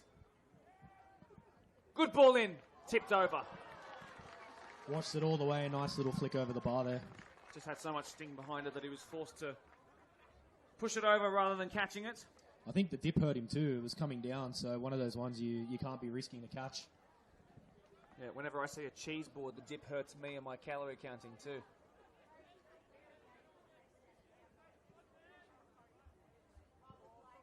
Ball in towards the front post, cleared away there. Has to be careful on a yellow card, don't forget that. Augustus Amadume, and he wins a free kick. Tigers again feel like it's a daylight robbery, but it's quite clearly a free kick. And here they go quickly, too busy contesting with the referee, and they're very, very fortunate that they didn't find themselves defending in their own box. Like, there is absolutely, and I don't know how many times we have to say it, because we've said this for 2 years now. This player base has come into finals games, and they've had games affected by the manner in which they emotionally challenge it. You guys are the minor premiers. Like, lock in a little bit and focus on the game. Like, yelling at the referee is quite clearly not going to change his mind. And also, I think he's had a great game, the ref. I wouldn't say that he's got any decision wrong, not even a throw-in at this point. That's the thing about football, but it highlights the emotions. It's why it's the game we all love. But Marayong are doing better to curtail any of the issues that they're having.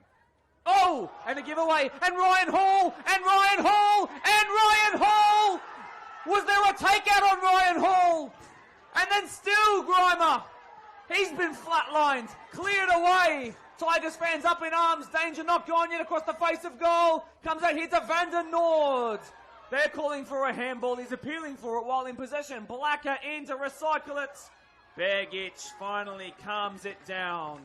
That is an unbelievable covering defensive tackle. Oh. So who's done it? Is that Martinago flying in? I or actually is it think... No, I think it's a save. Begic has saved it. Oh, that's a great save. Wow. As a goalkeeper, you must appreciate that. better than anybody else. At first, I actually think a defender got there, but that is a great save.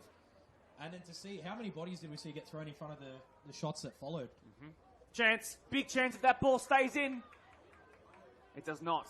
Wow. But geez, definitely. Martinago, after all the praise we've given him, and especially the recent minutes, heart and mouth moment for all the Marayong fans. There's definitely no claim there for a penalty. That's just unbelievable goalkeeping. But in real time, it did look a little bit scrappier than when we got a replay. But again, well played to the referees. They don't get a replay. No, they don't. Like you said, just one little moment can change it. That was the one little moment. I wonder if that will be the one little moment. And again, Tigers feel annoyed. It's quite clearly a foul.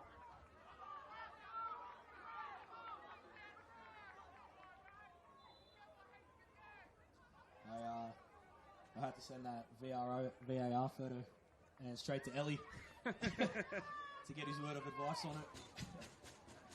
Man, he was good last night on the stream. He really was. Really proud of him. Oh, a nice little flick on there. And he's onside. He's beaten the offside flag. This is a big chance. Marayong to seal this game and a third consecutive grand final, perhaps. Holding it in the corner currently, doing his best to dance past one, which he has. Here's the one-time goal scorer, tripped over his own feet there. Down he goes on the box, told to get to his feet. Didn't appeal the decision, though. Turned into danger, and away they go. Christian McLennan, one of 3 McLennan boys that have played at the club. Martinago missed his man, but got just enough of a touch there. Just wanted to say, for the lack of a call from Luke Cowder, the assistant referee on that far side, who did not raise his flag when that tackle came in, or that save from Begic came in. He kept that flag down, never gave it as a penalty, and the replay shows us that he was exactly entitled to do that. Keep that flag down. Good refereeing, good ARing too. I think this might be the end of his day. He has been through the wars, hasn't he? That's his, 5th major sliding challenge? And that time he's feeling it. That's not quite grass here at BFP. Oh, he's up again. He's been their rock at the back. He's been excellent today. One mistake aside. Just over 5 minutes left to go in this one.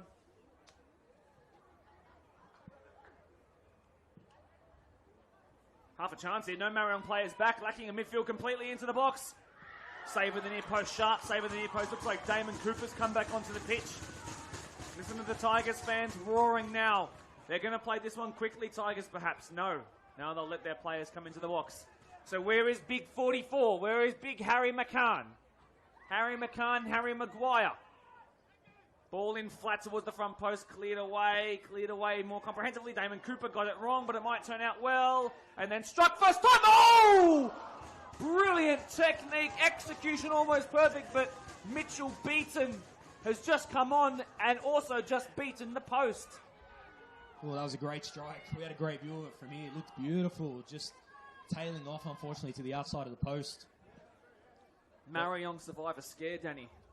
They've survived a couple now in the last few minutes. Look at this on replay.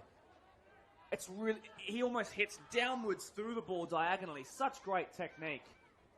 Martinago wins another header. Tigers throwing everything they can at this one. Trying to win the grand final. Trying to recover the grand final. Oh, he's lost the ball in the sky, the Marayong defender, it seems.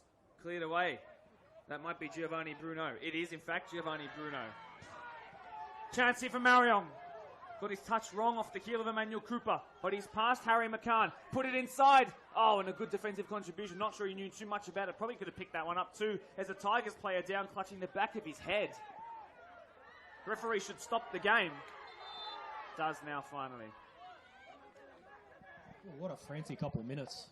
Chances up both ends.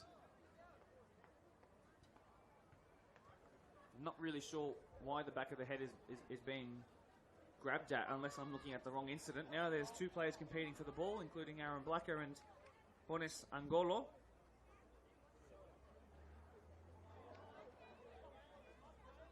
Right, careful lads. They're trying to pat each other on the back, but doing it a little... I mean, I don't see why Marayong even concerned about the ball. They're 1-0 up, got a player injured. Aaron Blacker needs to be really careful. Don't want to upset any of these Marayong players. It's Damon Cooper, who's still down here, being pushed away by Brandon Kemp. A reminder that only 1 minute was added on when maybe you could argue 2 or 3 should have been at the end of the first half. Yep. He said something to the referee there too, which is I think why Brandon Kemp's pushed him to the side. But the quicker he gets off, the quicker he can get back on.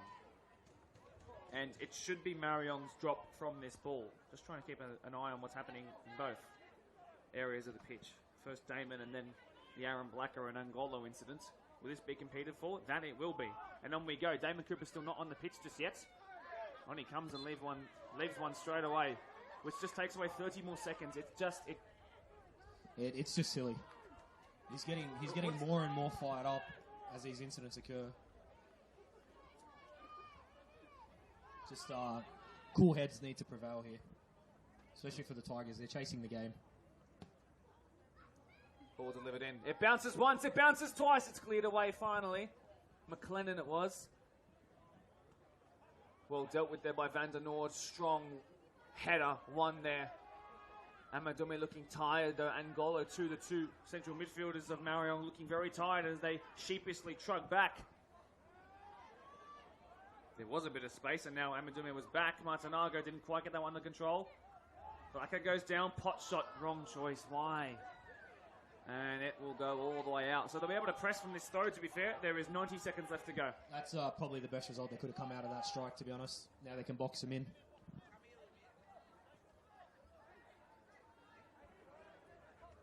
It's been good to watch this 21's grand final. It looks like it's going Marayong's way for a third time. Third time will not be a charm. Third time will not be lucky for Tigers, it seems, unless something changes very, very quickly, ladies and gents. Header flicked on, should be the goalkeepers. It will be the goalkeepers who will take all the time he's allowed to. In the Premier League, you get 8 seconds before a corner. Don't think you're going to get that here.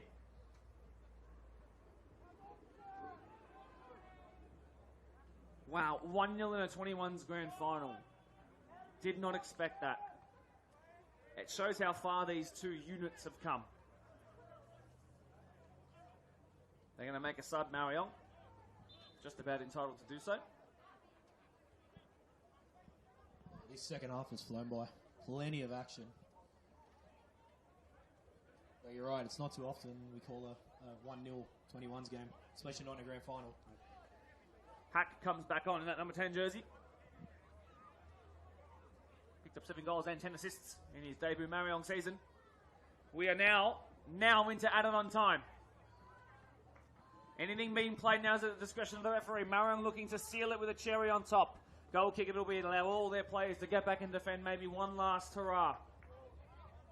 Tigers just got to throw it all up now. Get that ball in quickly. You know, the one major chance they had in this second half, maybe in the whole game, came to Ryan Hall, and a really good save by Begic, and I think that will be the talking point when this whistle does blow, Danny. You're not wrong, mate. That was a huge, huge opportunity. Marayong have still got the ball. It's Tigers who need it. This is it to seal a grand final. Goes back all the way to the keeper, Poulos, who clears. He's lost his shin pad again, Grimer.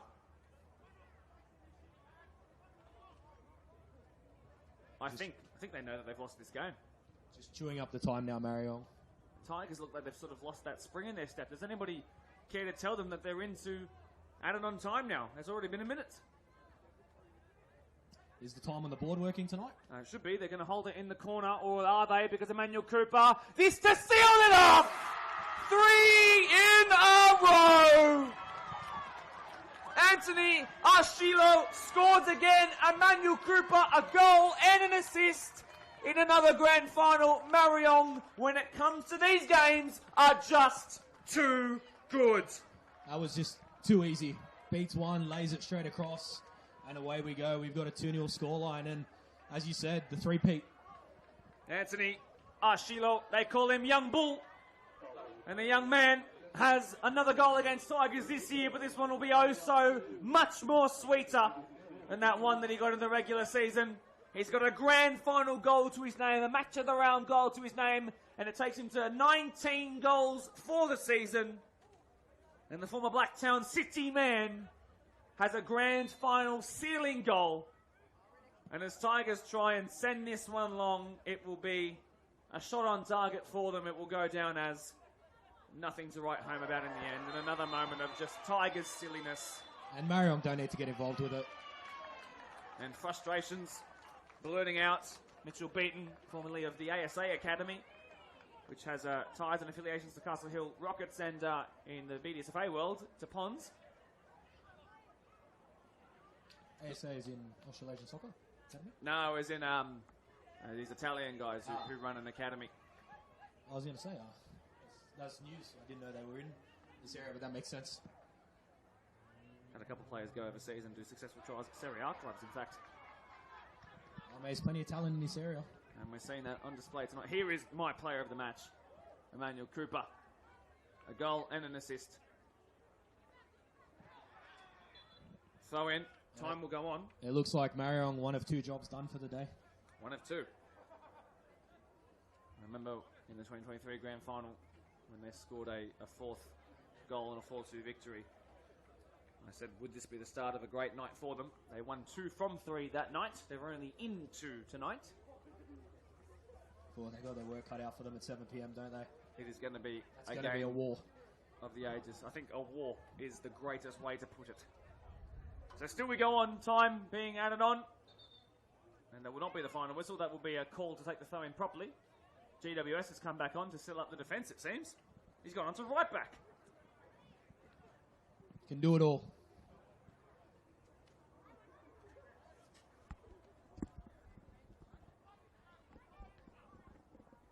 Headed away. Tigers looking for anything. Grimer tried to flatten his man. He missed it, unfortunately for him. Ooh, sliding in challenge on Akok Ane, but he keeps his head really well. Cleared away by Montenago. 4 minutes of added on time has now been played. Tigers will have the throw-in in their favour. Marayong will now slow it down. Maybe copy a yellow card for this one. Probably should have there. They've gotten away with that one. Tigers have every right to feel upset by that. I think it's actually a free kick. There you go. So a last moment, perhaps, in the game. Not sure they'll get much time, even if they were to score one here. It's a weak delivery. It's cleared away.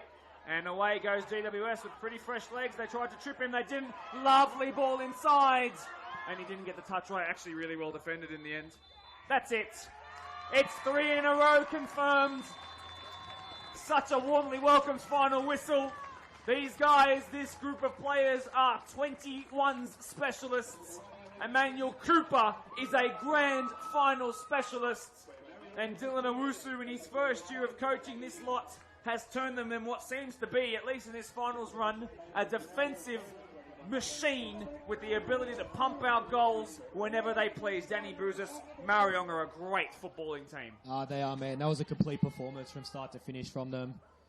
They held a 1-0 lead for, 90-odd minutes, and they commanded the game. The Quakers did have a couple opportunities, but Marayong ultimately getting the three-peat. Some strange treatment of some Marayong fans and some Tigers fans who are finally having it on. It was bound to happen. Just the silliest of sillies happening here. But let's talk about what's really important, the football.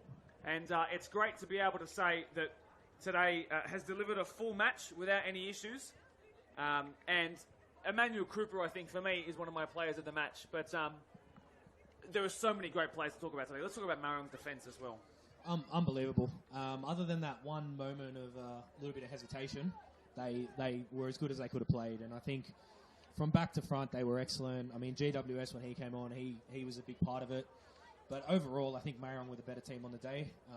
Obviously, Quakers can't take away from that. Had a great season, finishing minor premiers. But football is a cruel game, unfortunately. What do you think about Quakers Hill Tigers? I mean, losing 3 in a row is really tough. There's a lot of players who have been part of that. I mean, Riley Salkeld is part of that. Max Waterson is part of that. Will Van Den Oord is part of that. Damon Cooper is part of that. These are a lot of players here who have suffered these 3 defeats in a row, and you can see it on their faces. It must hurt. What is your advice to them? I mean, you just have to come back stronger. There's plenty of great players who have lost a lot of grand finals, and I know he's not going to be happy that I say this on stream, but the Curry curse is 4 in a row, and he's one of the top players in the association. But he comes back better every single year, and the time will come. So I think they've just got to keep it together, keep working hard, and their opportunities will come over the next couple of years because they are a good young side. Danny, you have a Reese's game to prepare for. I'm majorly excited to be able to listen back to that one. I think it's going to be an absolutely cracking game as Workers make it 3 in a row, just as the way Marayong have made it here today, 3 in a row. It has been a super exciting start to the Grand Final series. Let's see what happens as the time goes on. But Danny, an absolute pleasure to have you on here. Best of luck going on for the game after this. And I hope you enjoy the night and what's meant to be a stellar evening of football and fun. Thank you, mate. Appreciate it. And yeah, I'll be back in an hour's time to call the reserve grade grand final. Well done, Marayong. Commiserations to Tigers, and we'll see what happens next year. See you later.